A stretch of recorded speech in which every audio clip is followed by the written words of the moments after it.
এক গ্রামের নাম ছিল শিউলিপুর।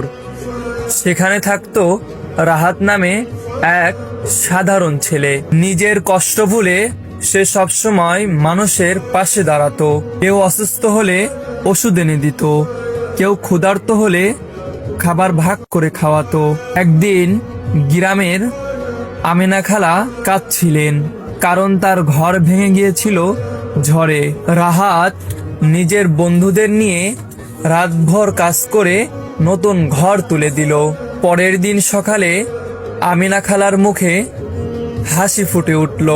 গ্রামের ছোট ছোট শিশুরাও রাহাতকে দেখে ভালো কাজ শিখতে লাগলো।